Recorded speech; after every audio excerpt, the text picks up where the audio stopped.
welcome to Talking Tech. If you've never joined us before, we've shifted our time. We used to do this in the evenings. We're trying a pre-lunch Talking Tech. So Talking Tech is where we talk about news and interesting stories in technology, but we also take your questions. So feel free to use the chat in whatever platform you're using. We're on YouTube, we're on Facebook, we're on Twitter, we're on Twitch. And so we're taking all of your questions. Feel free to throw them in the chat. My name is Shawn Walsh. I'm Emerging Services and Technologies Librarian. And with me, I'm Charley Barnacote. I'm the Guiding Ohio Online Learning Coach here at the Public Library.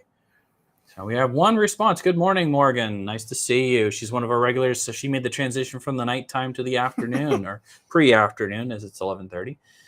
So we have a bunch of technology stories, but again, feel free at any time to pop in, ask us a question, whatever burning question. If we can't answer it live, we'll get back to you. We'll find you through our chat and reach back out to you. And even if you're watching this post-recorded, I shouldn't say pre-recorded, post-recorded, feel free to throw things in there because we also get those in through social media as well, and we can answer those questions. So if you're watching us later. By the way, this does turn into a podcast, and you can find us on all podcasting platforms. So Charlie, you want to lead us off? Sure, why not? All right. Why don't we talk about some branding controversy? Okay, it's been a while since we've been on. Yes, it has been. So Kellogg's. The cereal people. Yes, cereal people. All right. Well, I guess their cereal side is diminishing just a little bit. So they're looking to rebrand. So people aren't eating cereal as much. Okay. Yes, supposedly. So now they're going to be named WK Kellogg after its founder. Okay. So the cereal side. Okay. Now the main change is the snack side. So like Cheez-Its and stuff like that. It's amazing how many things they have in their brand portfolio. Yeah. I know, it's crazy to watch the tree expansion and all the what every brand who owns what. Yeah. It's kind of amazing. But they're going to start being called Kellanova. I think I said okay, that right. So I'm heavily butchered. I'm having some moments here. Yes, Kellanova.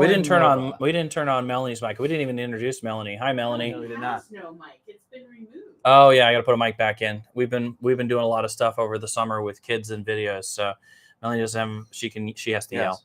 Kellanova. Yes. I mean, I could have said that completely wrong. I got nothing. This was posted on the what is it? Wall Street Journal the other day. WSJ usually knows what they're doing. And posted on Threads as well. Threads. Because Threads exists now. Yeah, we probably should talk about Threads. Yeah, probably. Okay. So, interesting. Yes. Well, I just saw kind of in the same note, not necessarily one of my stories, but kind of saw that Smuckers, so an Ohio company, is buying Hostess. Mm-hmm. Yes, I know about that too. That was an interesting buying the Hostess brands, which I can't remember who else owned. Yes, please, Threads. Okay. So yeah, let's talk about Threads. Threads. So while we were taking our hiatus to do quite a few awesome things here at the library with kids 4th grade through 12th grade, we might talk about that later, and a robotic garden. Yeah. Threads came about. So Threads is what I would consider a Twitter alternative by Facebook, and it's directly integrated into Instagram. So if you have an Instagram account or you have a Facebook account, you have a Threads account. You just have to activate it and connect it and load the app. It's still gaining momentum. I am on Threads because any new social media platform I jump on just to kind of see where it's going to go. It's part of what I do for here at the library. In my other capacities, but it's also fun for me because I've been on everything. I've been on Waves. I've been on. Do you even know what Waves was? It was a Google thing.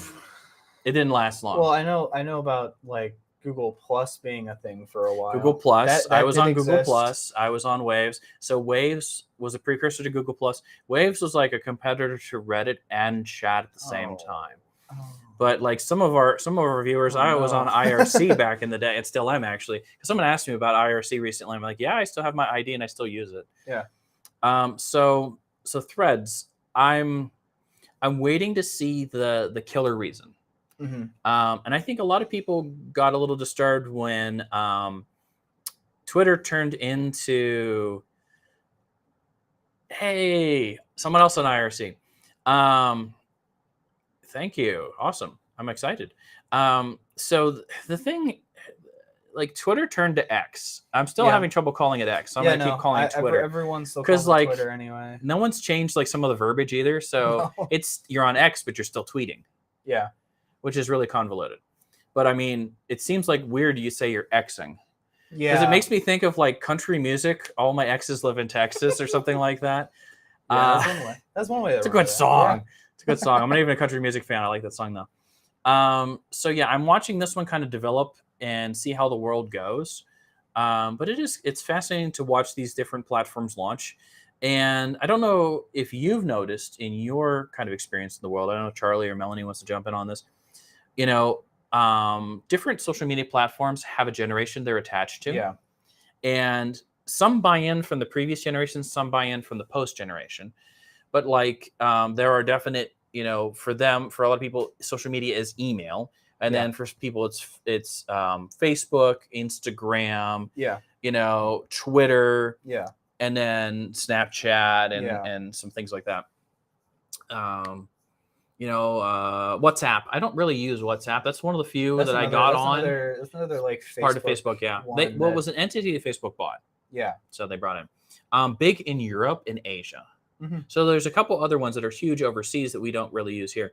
But they have their distinct groups. They also have their demographics. Because WhatsApp is more of a texting app. It's it's not Snapchat, but it's it's similar to, I would say, or like it's the integrated messaging. Through it's got its own kind of weird Facebook and stuff like that. Messenger or Facebook. That's kind of what WhatsApp is. It's not really anything crazy. I'm still a bit salty they took chess out of the chat app for Facebook. You used to be able to play chess with people. Missed that. No more message games. No more messenger games. Yeah, because they used to have that in. They also have the MSN in their chat had games, and back in the day, AOL Instant Messenger had games. I'm dating myself significantly there, but I think everything has their own demographics. Like Twitter originally, and I haven't looked at when it's transitioned to X, but that was primarily males, 45, 50 to 65. Pinterest, females in their 20s. Now, this is the average demographics, not absolute. It's average. Females in their 20s to their 30s. Facebook, females 45 to 55. Twitch, males 25 to 30. And that's their official demographics. But in reality, we know a lot of people in elementary school use Twitch. Oh, yeah. What else? Instagram tends to be my generation. Those are in males in their 40s and females in their 40s. So yeah, it's kind of interesting. YouTube has switched drastically their demographics. Their official demographics, because they don't track demographics for children. That makes sense. Is the same as Twitch, males 35. But the known demographics for YouTube is actually third grade. So Melanie, what age is about a third grader? Turning 9. So 9 is their beginning demographic. And probably even a little bit younger because of the videos there. Even though there's no monetization, they can't track it. They're not supposed to track it, which is good. Their demographic is 9. Fascinating. So, and I don't know where we are with YouTube Threads. YouTube Kids too. YouTube Kids, yeah. And that's tracked entirely different. Yes, exactly. Yeah. But still, that's another demographic, but it's still subcategorized. I've tried to use YouTube Kids with my own son. It's fascinating what passes and what doesn't pass. I'm a little astounded at times, like, wow, that's nifty. Now Threads, I haven't seen enough because there just hasn't been enough on the ground stuff for it yet. So, but thank you for asking about Threads, and thank you for chiming in about ICQ. Thank you. I am kind of astounded by that. So thanks for the chats, and keep on chatting. Keep on asking your questions. So you got to do a story. I'm going to do a story. So again, I'm going to show my age. Who out there remembers OS2 Warp? I grew up in an IBM family because I had a relative who was connected with IBM when I was a kid. And so I got some hand-me-downs. I had my PC Junior was my first real awesome PC. And I had some other, Aptivas and things like that over time. And kind of the same time during, programmed on it for years. Awesome. So OS2 Warp was IBM's, and they did partner with Microsoft for a while with this. Their own OS, their own Windows operating system. It was OS2 Warp. They kind of, when Warp came about, they went on their own. But yeah, and so there's a group of people who want to bring it back because there's always those nostalgia people or people like Charlie and I who love to run old hardware. So it's called Arca OS. Okay. And it's OS2 Warp with UEFI support. Okay. So modern support for SATA, because a lot of that stuff didn't even exist with OS2 Warp. SATA and all that stuff. So it's getting a pretty decent following. And I'm going to load it on a PC here to try because that's kind of my thing. And we may play with it around here. It's the same thing like Amiga has released a couple of things recently that I'm interested in. Because Amiga was always a fascinating operating system, and their connection with Commodore and all of that, it's kind of cool. And the folks from B, so B kind of took their own route. Okay, so you had Linux, you had Unix, and then you had the BSD people. And B is the BSD people. So BSD wasn't Linux. Yeah. It wasn't quite Unix, but it was more Unix-like than Linux. Say that 3 times fast. So B is kind of, B and BSD are back out again, and they're trying to grab some market share because, you know, Ubuntu and Red Hat and Fedora and all those forks, they have pretty good market share. But people are looking for alternatives, and there are some things that are written in BSD that just function better. There's some firewall applications and some proxy applications that just literally run better under that framework and that kernel than Linux. A little more efficient, and it's just the way people write things. So it's kind of interesting to see some of that come about, and it's funny because the little, so you had Tux as the mascot for Linux, and BSD had a little tiny devil, and so these little mascots are now coming back out again and things. So I kind of find that cool. So hey, if you're an OS2 Warp fan, hey, it's out and about again, and you may want to give it a try. Also, hey, if you're frustrated with Windows and Windows 11 isn't your jam, or Windows 12, which is right around the corner. Supposedly. It could be out and about. So what else you got, Charlie? Well, kind of going off of, well, I mean, I guess it's technically not old technology, but essentially it came out with iPhone 5. It is old technology now. Yes, now it is, because Lightning is now kind of dead. Kind of dead. Mostly dead. Not completely, but almost. And I think before we went on our hiatus, we kind of talked a little bit about this, that the European Union was kind of putting the kibosh on saying, hey, you got to stop creating your own cables, Apple. You know, come on, join the rest of us. Creating more e-waste. Pretty no much. one wants it anymore. Pretty much. So, yes, with the announcement of the iPhone, was it 15 now? Whatever, yeah, I think it's 15. Whatever the latest iPhone so is. iPhone 15 has now been officially shown with a USB Type-C cable, which will save a lot of headache for people going to the store and trying to buy a charging cable for their phone, especially since it would make it easier just to find cables. You don't have to go to the Apple specific section, find that your cable is gone. And really, there's not going to be buy it anymore. There's not going to really be a difference in the cable itself. Apple will probably do something to make it to be kind of try to be specific, even though it's USB-C, it's a fancy USB-C or something like that, Teflon coated or whatever. I still think the best USB-Cs I've seen are the ones that have breakaways and stuff like that, where they have magnetics. But it is nice to see universal cabling, and the European Union is pretty strong on that one. They have been for a long time. And it is kind of silly because while I like competition between phones, this whole competition between cables is, and because we work with a lot of people here that come in, I know especially Charlie does, where we help people with their phones. And like we have a drawer of cables because everybody's phone for a while had a different type of cable, and it's somewhat of a nightmare. Now, and not every cable had every feature. Yeah, exactly. And things. So, but yeah, now with the universal Type-C for the most part, it should make at least maintenance and being able to have the right cable ready a little bit easier than it used to. Yeah.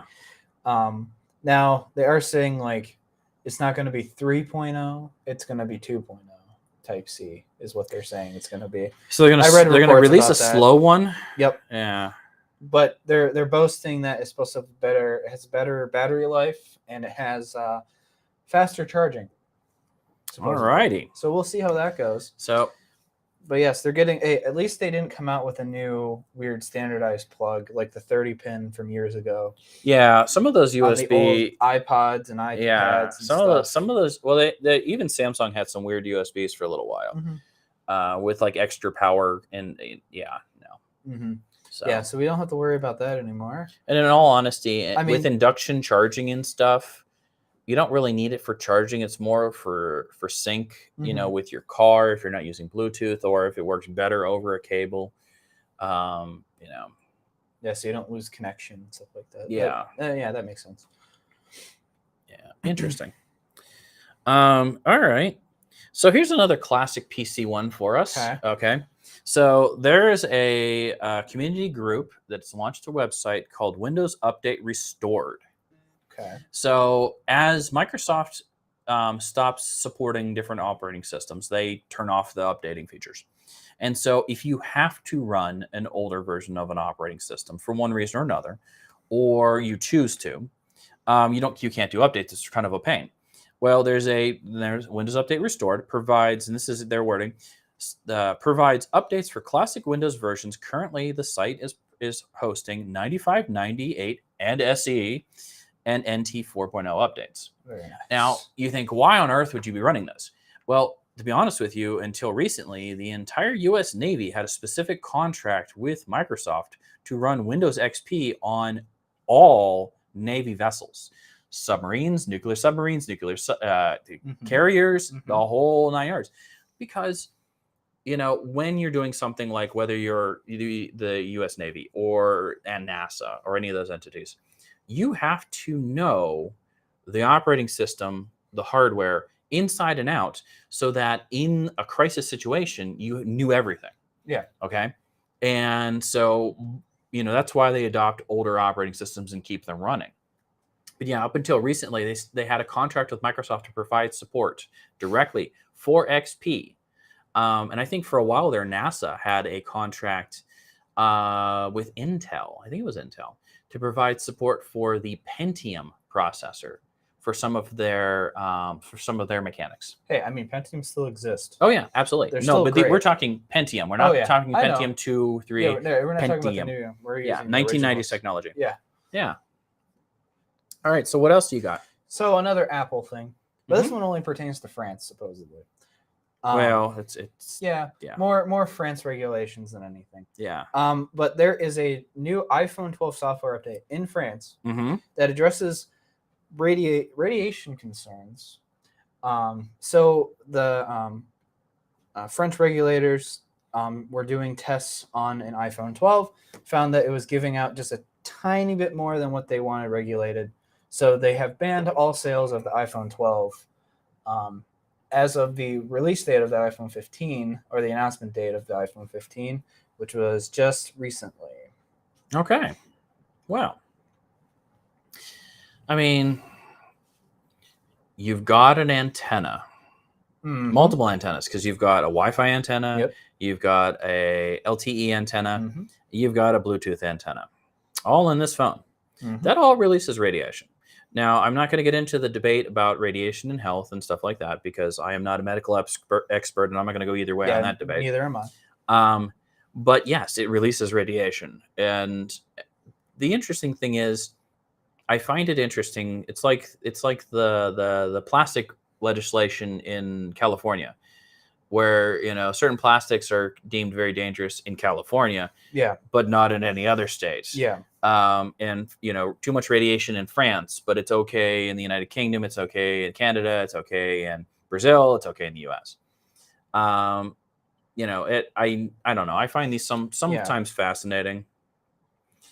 Where can I get an update for Windows 7?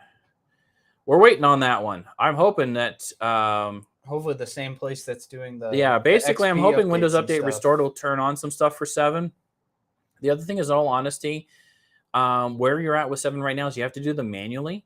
They do release update packages you can find, but you got to be very careful when you find them. because that's a good place for people to hide nefarious software in those update packages, because they're no longer from Microsoft, so they're no longer considered safe. So you need to try to find a reputable place for that. That's a good question. So we may get back to you. So we have you in the chat here. We may shoot you a link back as a direct message as a place that we may find is safer than other places, but not everything is safe when it's no longer a canonical. I gotta say it this morning. Canonical source. Canonical sounds like I'm from Massachusetts. Canonical.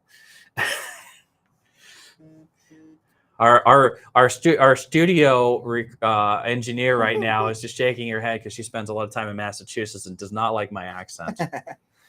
All right, so I guess it's my turn for one. Yes, it is. Let's do a food one. We like food ones why here. not food one? If you haven't watched this before, we like food and technology together. Heinz out of Pittsburgh. Yes. Okay, actually not as much out of Pittsburgh now, but out of Pittsburgh originally. They have. I got it. They've got Heinz Remix. Okay. So you've been to the places that have the soda fountain remix. Yeah. Where you can get like a the cherry vanilla Dr. Pepper or an orange Coke or something like that by hitting different buttons. Heinz is taking a page out of that and doing their own thing. Okay. So Heinz has basically a sauce distribution thing called Heinz Remix. It's cloud enabled. Okay. And I think the cloud enabled part is not as much for the consumer as it is for them. Yeah. But you say we're going to go to see a Guardians game. And normally I'm a Stadium Mustard, Cleveland Stadium Mustard person. That's kind of my thing. But I could go to one of these Heinz Remixes and get a smoky chipotle mango ketchup on my hot dog. I don't know why, but I could. But you could. I could. By choosing different combinations. But what Heinz is doing is they're also tracking trends. So are you using the Heinz ranch? Are you adding stuff to it? Is it a chipotle ranch? Yeah. Or do you like it spicy? Because there's levels, there's low, medium, high when it comes to spiciness. Yeah. So you've got some choices. I like the flexibility in it all, in all honesty. I like the concept of it. I think it's fun. But I think as a marketing end of things, what better way to know what people are making? And I think the soda fountains do these too, by the way, is report back to the parent company saying, oh, wow, like everybody's making, I'm going to say it again, smoky chipotle mango ketchup. Maybe we should sell this in the store. So it's kind of a cool research thing. It's also, I think people like to customize their food. It's a thing. It's always, I like to tweak foods now and then, but it's like a thing. To make their food their own. I'm a kid of the 80s. I loved going to the soda fountain at like a Chuck E. Cheese, and I'm like, I'm gonna mix orange and Dr. Pepper and this and this and this, and then run the soda fountain. Yeah. Because I used to always make a cherry before where they had cherry Coke in the thing and a cherry 7-Up. I would mix 7-Up and then the cherry out of the thing and have my own custom thing. So it's fascinating. I think the cloud aspect is what the technology aspect draws me in. Yeah. So I think the thing is too, it also reports back to say, hey, they need another cartridge. Well, trust me. Like as we're adapting to some of our new printing capabilities here, the fact that it dials home and calls for new cartridges and then they come saying I asked for them because I'm the one on the machine. Yeah. Like Shawn needs a new black cartridge. No, the copier does. Shawn didn't order it. Shawn wasn't even barely aware. The copier did it. The copier did it itself. Ooh, it's AI. No, it's not. Yeah. Not a lot is AI. That's the scary thing. We'll talk about that later. So we talked about EV vehicles. Yeah, right? I'm going to talk about some too. But we're getting there, right? Yeah, we like to talk about EVs, by the way. You'll learn that. Yeah, we'll get there. But Honda, known for their vehicles. Yeah. Known for their motorcycles, all that other stuff. Known for their weed whackers. And weed whackers, yeah. There's a lot of cool things that Honda makes. Actually, they make a lot of stuff that you don't know about. Generators, weed whackers. Exactly. Yeah. They put the engines in a lot of things. So Honda's making another suitcase motorcycle. Okay. If anyone remembers the Honda, whatever the little compact car was. Yeah. You got a little motorcycle in the back. Yeah. For it. I don't remember what it was called. I can't remember either. I thought it was maybe it's down here somewhere. But anyway, so they are coming out with a suitcase motorcycle. Okay. EV. It's a battery powered one. has only 12 miles of range, Mm-hmm. and it weighs 40 pounds. That's not bad. Which is not bad at all. Yeah. But, 12 miles of range for a essentially fold-up compact motorcycle. Yeah. Which is really cool, I 12 think. miles isn't bad. So, yeah, I could see that. Like, say I work downtown, and I could use this to zip around to go out and grab lunch or to run some errands or whatever. Or if I was on a college campus, I could zip around. So. Oh, and it's actually really not that... You can buy it from participating Honda and Acura dealerships. I forgot that they were connected. Yeah. Yeah. For only $995. So under $1,000. Under $1,000 for a little suitcase. Gets me 12 miles. Mm-hmm. How does it charge? I think it charges... I don't know if it says how it charges. It's got a 490 watt motor in it. Mm-hmm. I'm assuming it's going to charge off a household electric and doesn't need a 220 because that would kind of defeat the purpose of having to 220 it. Oh no, that's just a little footstool. Yeah, but it could be just like a general. I think there's a charging bank in there for it. It looks like general, just like power. Just so you can plug power. in. You straight plug to the wall. Yeah, I wonder how long it charges for. I'm sure it will take a minute, but they really don't give any other. Yeah, it's new enough. Specification. Oh, it can be fully charged in just 3.5 hours. 3.5 in hours. both folded and ready-to-ride configuration using a common 110-volt outlet. 110. Not bad. 3 hours, 110. Mm-hmm. So you could zip around, throw it back in your car, go home, plug it in, use it the next day. You could leave it. I wouldn't recommend you leave it in your car, but you could just hold it in your car. And if you need if you're stuck somewhere or just going around town, like up in the village or something. Yeah. You could ride zip around with it, instead of driving your car around. Yeah, that's cool. That's cool. For under $1,000. Under $1,000 is kind of interesting too. So I've got a couple of things that kind of work into that as well. So Eric Buell, Buell Motorcycles, racing titans. Yeah. Is basically putting a lot of their stock into electric motorcycles and scooters. And so, it's in the same concept. Short distance, local distance, this motorcycles and scooters have always been big in Asia and over in Europe, but I feel like they're taking more ground in the United States. I don't know. Have you been to Columbus recently? I've been to Columbus. Did you notice, maybe Melanie has too. Did you notice all of the rental EV scooters everywhere? Everywhere. Yeah. They're everywhere. They're in Cleveland. They're in Cincinnati. They're Columbus. They park them by Playhouse Square. Yeah. So, they're everywhere. So I could see, this, bicycles, EVs, stuff like that, and cities are a good place for motorcycles, stuff like, my trip in, not a good time. Not going to happen. I drive about an hour to get in here every day. I'm not going to ride an electric vehicle. No, that's not going to happen for me yet. Nor a motorcycle. Too dangerous. Too many deer. Not as many deer in the middle of Columbus, per se. Oh, yeah. Or Cincinnati or Cleveland. But they're banking a lot on this. And so they're trying to find the name of the vehicle. Did I put it over here or did I not? I didn't grab the name of it. But basically, the other thing is Buell is known for high performance. So they're going to put out a bike that isn't going to be a run-of-the-mill, putt wherever you go. It's gonna move. And electric engines have tremendous torque.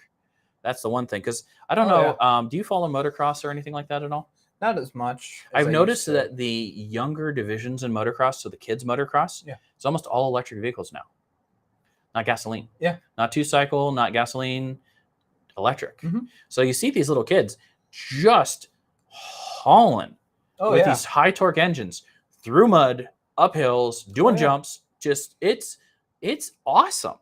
They're just flying. It's great.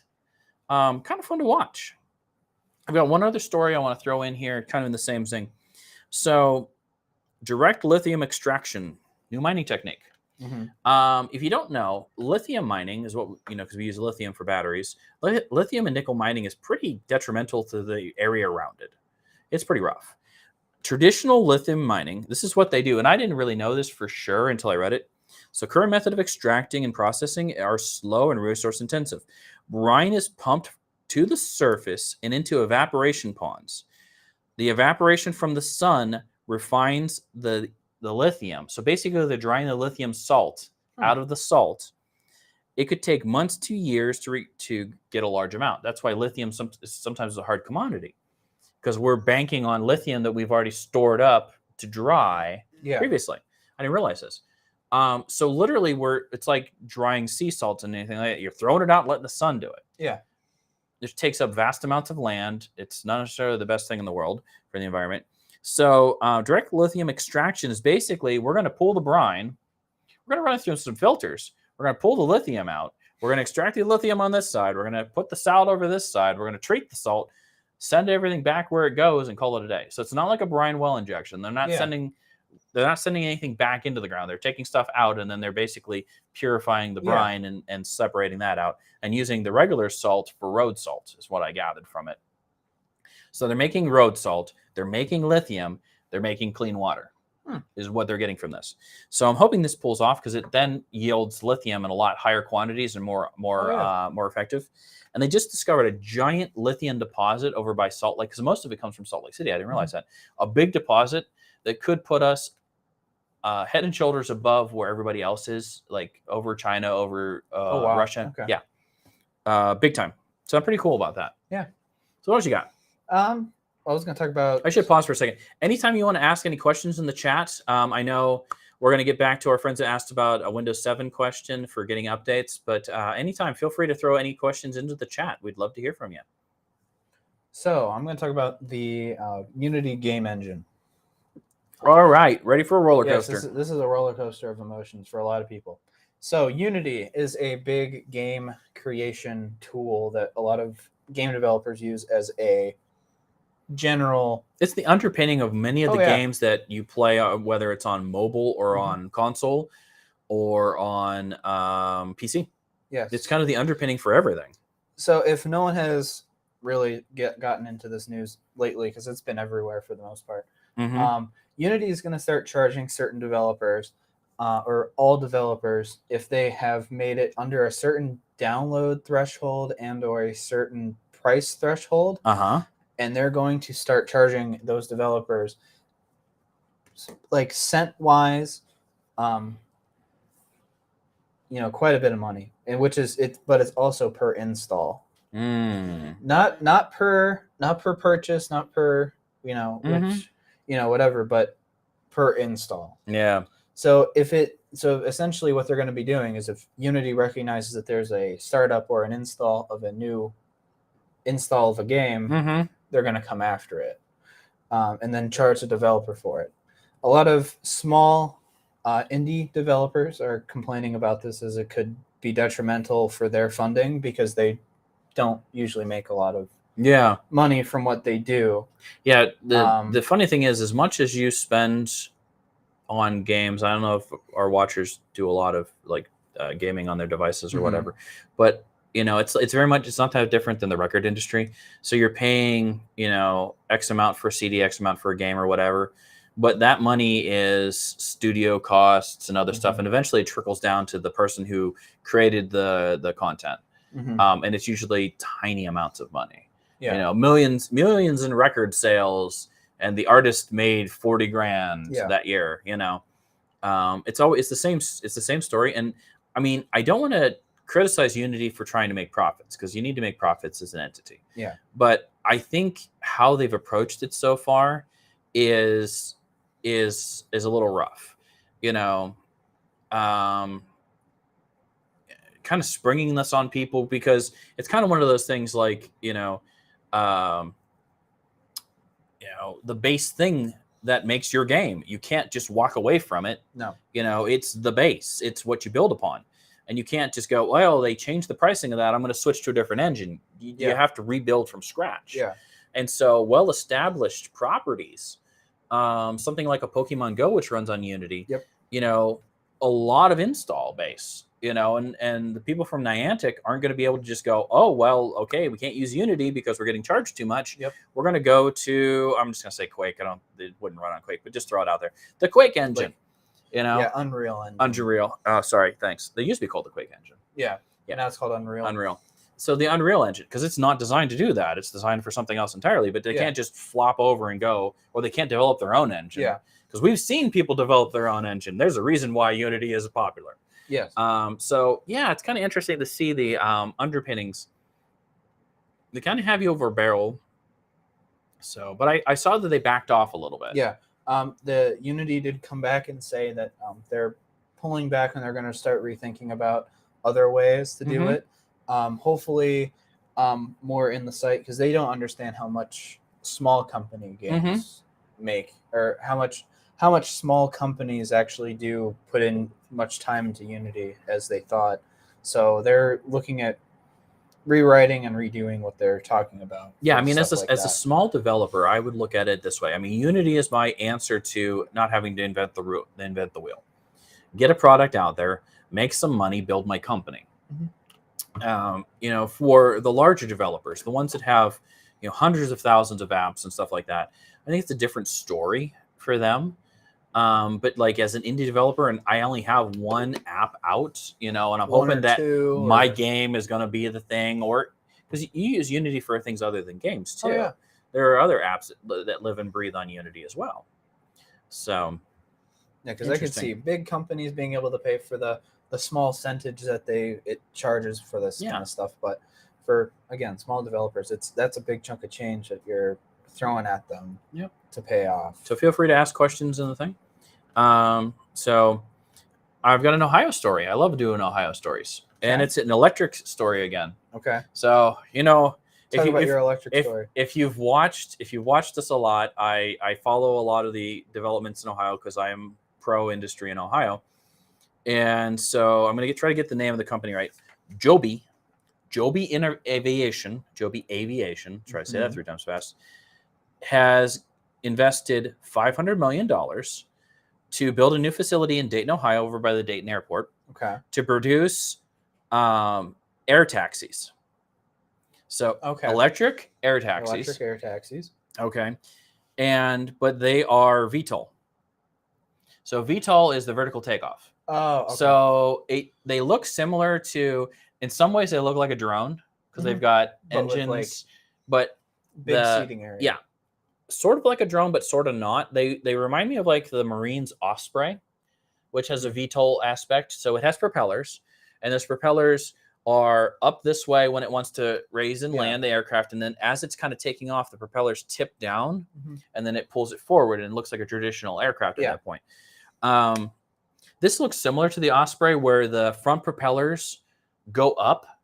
It's kind of weird. They look like they have like kind of like a hinge that pushes up, and then they lock back into what I would consider like a normal propeller shape and pull the vehicle forward. Now, aircraft taxis. Why would you need an aircraft taxi? Actually, I could see them kind of popular in Ohio. If you look at anybody trying to get to Put-in-Bay, Kelly's Island, especially during off seasons, because there are people who live there. There's library branches, by the way. Sandusky Public Library has a library branch, at least on Kelly's Island. I'm not sure about Put-in-Bay, but I know Kelly's Island for sure. People live all year round. Yeah. But other things, let's just say you want to do air taxi. So air taxi could be, hey, I need to get from, Cleveland to Akron. I need to get, from here to there within the state. I can see a lot of use for this. And so they're pushing very hard, and they're pushing our friends at the FAA to green light what they're doing. And so what do they call it? I'm looking for my article again here. I lost it for a second. They're driving vigorously to win federal aviation certification. I think it's funny, driving vigorously, since they're flying. Driving vigorously. So, but ideally, commercial passenger service in 2025. 2 years. Really 2 years. Maybe less than 2 years at this point. So I'm kind of looking forward, and I like when there's development in Ohio. Amazon and Intel have dumped a ton of money into Dayton and Columbus for chip building as well as data centers. In fact, I just saw Amazon dumped another $1.5 billion. Because a friend of mine has been working at the Amazon data center, and I do not think that he has, every time he's ready to say I'm done, like, we've completed this Yeah. job, more money has come in, and they've just added on more racks, more whatever. He's an electrician, so he does, basically the electrical and then the low voltage, so the network cabling and stuff. He does all that stuff for a company that's had a contract there for I don't know how many years. They just keep adding. And it's good for Ohio because it's tax base, it's money, it's jobs, and it's future. I like that. Oddly enough, all of that going back to MCI running fiber optic cable through Ohio in the 1980s that we're still using today. So what else you got? The only one of the few things that I have is supposedly Google won't repair cracked Pixel Watch screens. Bummer. Yeah, kind of sad, but I'm assuming there's a secondary market for that. Not really, actually. The repair market for it is really not anywhere near what it could be. At least for the watches, or at least for the Pixel Watch. You can buy like a secondhand, like used watch and replace the screen if you really wanted to, but they really don't give you access to doing anything. And Google really doesn't have any. I wonder if jewelers do, because jewelers is like, I would go to a jeweler to replace, a traditional watch face. I wonder if a jeweler would do a smartwatch. Well, what they're saying is Google doesn't sell the parts for it. So you can't get it. So you got to have a donor. Yeah, either you have to do a donor, or you have to send it to Google to where they might send you a replacement. Again, I say might because it's not like watches don't take abuse. Now, this isn't a Pixel Watch; it's a different brand. But I've already replaced my band with a metal band right off the get go because I knew I was going to destroy the rubberized band. That was going to go. That was going to go shortly. But for the most part, the problem with the Pixel Watch is under their warranty statements that they're like any typical wear and tear is not covered under warranty and all that kind of stuff too. Well, typical wear and tear is one thing, but cracking a screen is not typical wear and tear in my opinion. Yeah. So, but you supposedly, everyone online is kind of mad about it. I would be too. Why can't I repair this? Why can't I do that? Well, iFixit has come out and been like, well, you can, but you can't. Yeah. Sort of thing, because Google just doesn't sell the parts for it. Yeah. I mean, Charlie and I are big proponents of the secondary market when it comes to, self-repair and things. We're all about being able to fix things. If I have the ability to do it, I'm going to fix the screen on my phone. I'm going to fix the screen on my watch because I have the ability to do that. Or I want to be able to go to some place who that's their business. And a lot of cool local businesses do screen repairs on laptops, tablets, phones, all that stuff. But you need the parts. Yeah. There's only so many donors out there affordable on secondary markets, Facebook Marketplace, eBay, all that stuff. So we'll see. But I know a lot of Google products other than the watch so far has been getting more and more parts out to be able to fix and replace things if they are broken. All right. So other than that, the watch is where they fall short on currently. Yeah. Google's usually pretty good about certain things like that. And this is where they're kind of dropping the ball here. Interesting. So we've been talking about ChatGPT and all of its fellows probably for, I don't know how many talking texts now, probably a good 10, I think. I think it's at this point, we are in I will call it an arms race. That's the best way I can describe it. There are people developing chat writing technology, and there are people developing technology to check chat writing and art, by the way, art and things. So whether you're creating your art and stuff by AI or you're detecting it, now it's an arms race. So there are people in different universities learning how to look for telltale signs that's been done by AI. There's other trying to make it as human as possible and going back and forth. I know there was a big scandal recently with Wizards of the Coast, one of their more recent books. One of their artists who does traditional artwork tried to speed things up using an AI thing, and that's where we ended up with weird finger positions, like they were bent funny in the drawing, and just surrealistic things, even for a monster in a role-playing game. Yes. We use AI here in a lot of ways. even the sound that you hear currently is being filtered through AI for us because we have a vent going constantly above us. And so we filter out that sound. We use an AI piece of software that does that. But neither Charlie or I are auto-tuned. So these are unfortunately our real voices. Yep. And I'm okay with AI for creating things. Yeah. As long as you say it's AI. Yeah. Like I purchase books for the library is one of my jobs, and I've noticed more and more, the author is like, this book is written by Sam Weiss and Chat GPT. And so he was using Chat GPT to fill in his outline, and we've had some students in here for some of our programs, and we've asked them to create, as part of the program, it's required as part of the program to create a small speech for a product that they're developing. It's for our Monster Tank program here, which is kind of like Shark Tank. Just don't tell the Shark Tank people. But they create a product and they learn business plans and pitch it and stuff like that. And we had a couple students that didn't want to write their own presentations and use ChatGPT. And the irony was that as they're reading them, they couldn't pronounce the words that ChatGPT and didn't know the definitions of the words that ChatGPT put in there. And so when I asked the person, I said, well, what does that mean? Oh, I don't know. And I said, well, why'd you put that word in there? Well, I didn't. And I said, well, where'd it come from?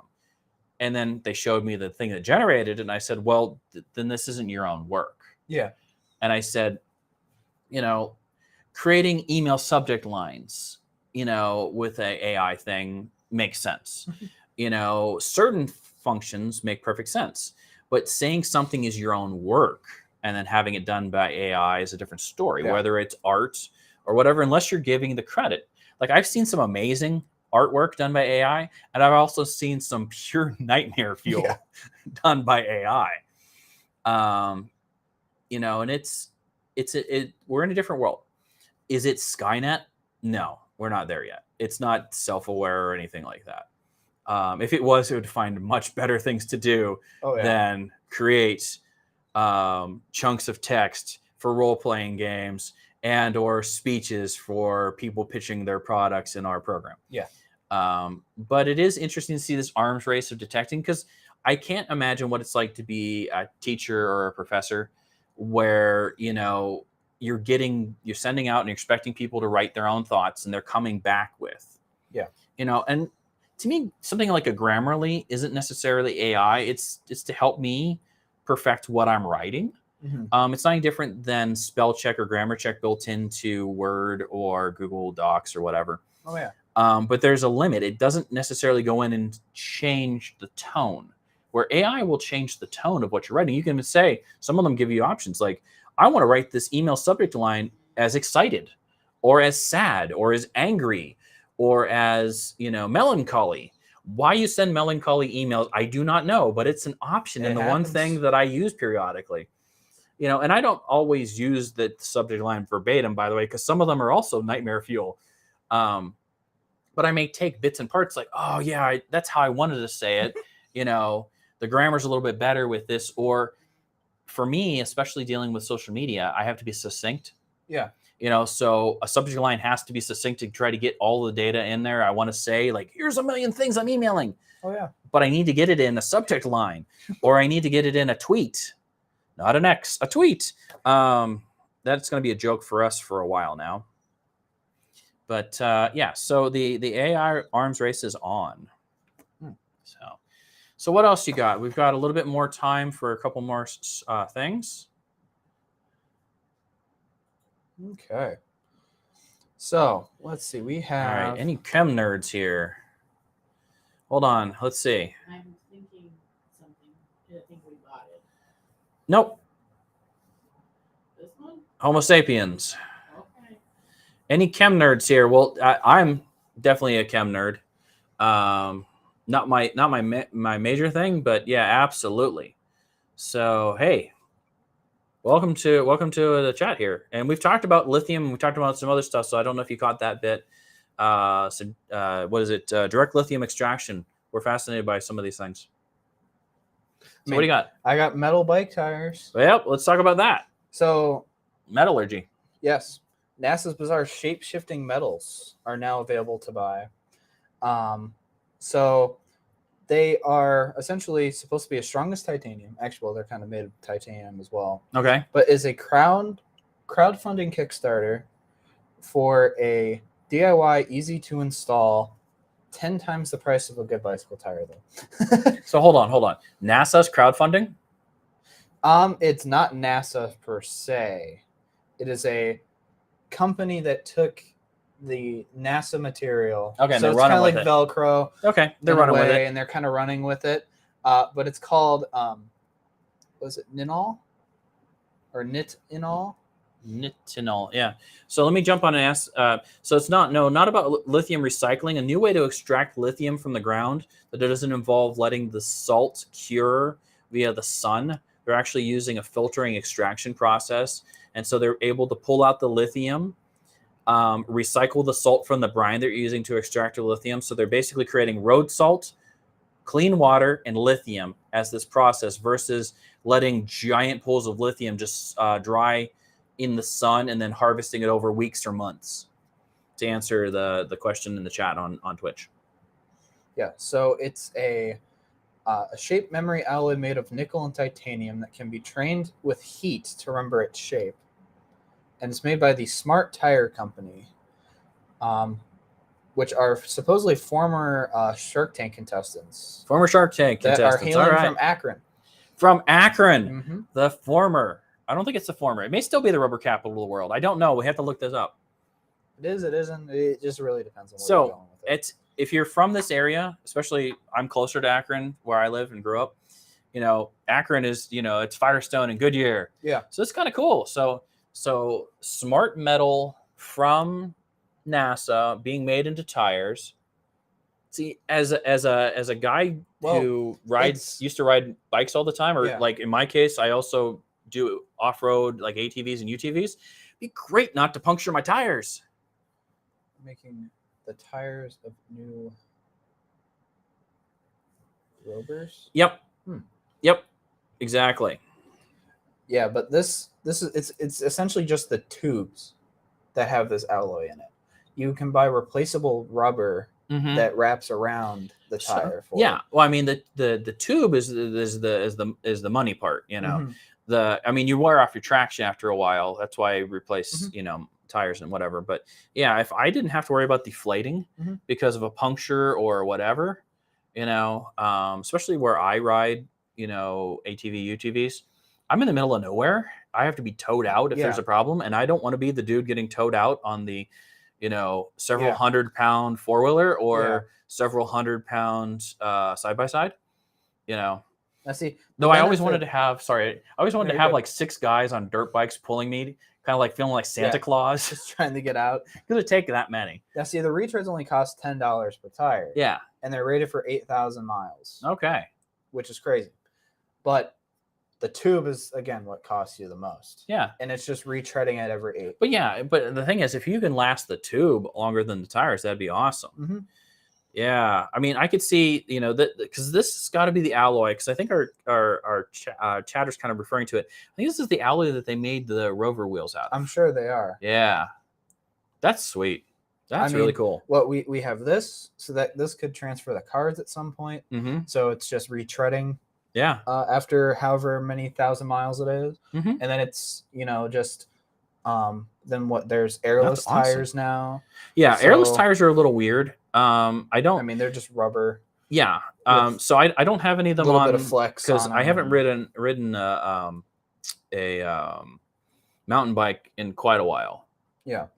Obviously, if you look at me.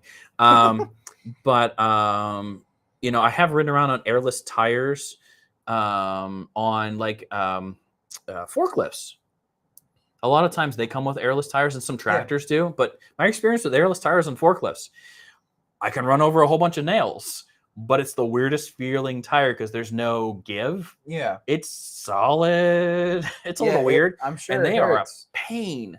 Yeah. I haven't done one, but like a friend of mine has a skid steer, and I think it took him like, it takes a while to change a tire. Let's just like add a day on because he had to chisel off the previous tire. before putting the new one on, basically. And he ended up going to tube tires. Wouldn't airless tires need heat to reshape? That's what they're talking about with the tubes for the bicycle tires. I mean, you have to shape it to the size that you need it to. Shape it to the size. But no, airless tires are basically just giant chunks of foam. Real super hard foam. Almost like kids' toy tires is very, very similar. Well, very similar. Thinking about like what Goodyear came out with a few months ago. Well, those are like full rubber. They're just like they have like a little bit. Well, there's a difference between run flat and like tubeless tires, because run flats are built in a way that they retain their shape even without air, but they have no suspension. Where the airless tires are packed full of something. Yeah, I've also ran tractors full of calcium instead of air. That's a weird feeling too. That's different. That's a very long drive down a very bumpy road with no suspension and no cushions on your seat. Not fun. Old John Deere tires with full of calcium. That's why I might have back problems as further as I get older. Oh man. All right, so it looks like we're getting close to our time here. Tire full of pure calcium. Pretty much. Just it's pure. It's basically it's like chalk. So it's calcium for the most part, but yeah, it's chalk essentially. Sometimes it actually is pure calcium. It's lime and stuff like that essentially. So we're got like a little bit more time because we go about an hour. So I wanted to talk about. We've talked about Blue Origin. Sorry, not Blue Origin, and we've talked about SpaceX. Not the microphones. Not the microphones, and not the really cool song from however many years ago. Now that's all stuck in your heads too. So Stokes Space. Okay. Never mentioned these folks before. Never heard of them before. Okay. They're a 4-year-old company with about 90 employees. Okay. They just had a fairly good test of their oxygen hydrogen engine, and it's based on a ring design. So instead of having a conical, single output conical rocket engine, instead it's a ring with multiple jets. Okay. All right. Okay. And that allows them to have, thrust and ability to basically just focus and kind of balance out. So they had a successful test at Cape Canaveral of basically their secondary stage of a rocket. Okay. And this doesn't sound like much, but for a company with, hey, all right. just got a good thumbs up from one of our new viewers. Hey, thank you. Nerds who aren't monolingual Germans. We are definitely not Germans. Thank you. No. But our podcast is really big in Italy, and we have no idea why. So, hey, we're just throwing it out there. Yeah, we were told we had like 40% of the technology market share in Italy, and we have no idea why. There's nothing mentioned about Italy. We love Italy. We love Italian food. We have no idea. That aside, so Stoke Space. So it's kind of a big deal for a 4-year-old company run by kind of like nerds like us who built, and it's a unique concept. This ring concept of instead of having a central engine, being able to distribute out. This is pretty cool. And so successfully testing and they're doing the same thing as everyone else. We need to have similar to Blue Origin and SpaceX. You need to be able to take the thing up. You need to bring it back down. You need to be able to reuse it. We need that because it's too expensive to do it otherwise. But I like that more and more companies, and this is what I consider a pretty small company, 90 employees. There are libraries in Ohio with more employees. Cleveland Public has more employees than Stoke Space. So I'm going to watch these guys carefully. I do know that SpaceX got into some trouble because they had some bad launches, and so is it FAA? I think it's FAA who handles them. Yeah, it's not NASA. It's FAA. Has grounded them temporarily because they're like, hey, you've had some messed up a little. You've had some things that just didn't go. They blew up. We need to rein it back in here, guys. Let's figure out what's going wrong. Because the other thing is, honestly, if I'm spending, millions, billions, trillions of dollars on this satellite, it better get to space. So with that, we're going to sign off. So every third Monday, we're going to be live here out of the studio at Madison Public Library in Madison, Ohio.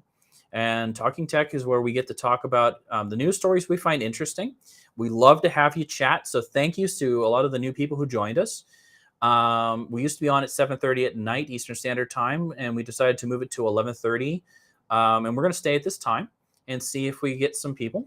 So feel free to, definitely come in. Let's see. We got another question here. Do y'all think we'll find a way to efficiently recycle metal waste before asteroid mining? I've always thought it would be cool, and I always wanted to write a science fiction story about people going back through dumps, old landfills, and mining it for recyclables. Because I think there is, for certain metals, there's definitely an easy way to recycle. Aluminum. Aluminum's easy. The funny thing is, can aluminum is easier to recycle than, say, block aluminum. But my grandmother actually worked for a company. She was the dispatcher for their trucking, that their primary business, 80s and 90s, was recycling all types of aluminum. And I mean, they did a lot of it. Steel recycles well. Iron is magic. Pure iron. I wish we had more access to pure iron. Talk to a guy or a gal who's a farrier. So the people who work on horseshoes, because they're blacksmiths by trade, they'll tell you and wax nostalgically about pure iron because it has beautiful properties and it's infinitely recyclable. Now there's other metals. Nickel is really hard to recycle. Lithium's getting better, but the problem is we mix it with stuff. And again, chemistry nerd out there, everyone knows lithium reacts with everything. One of the best experiments I've ever seen is someone chucking lithium into water. It's terrifying, but spectacular because it immediately reacts with. Same thing with sodium. So there's other things that are just hard to catch to get rid of those chemistry bonds. But if we can do it, I'm all for recycling this kind of stuff. I'd love to see it. So thank you again for your, awesome questions, awesome insights. I appreciate it. Hey, please join us next time we're on. Keep an eye on it. Follow us on all of our social media. So Twitch, YouTube, Facebook, Twitter, Instagram, Pinterest, Reels. Everything else. We're on everything. I think we're on everything. So find us. It's either Madison PLOH or Madison PL if we got there first. So have a wonderful afternoon. We'll see you on interwebs. Feel free to hit us up anywhere else and have an awesome time. Yeah. Thank you.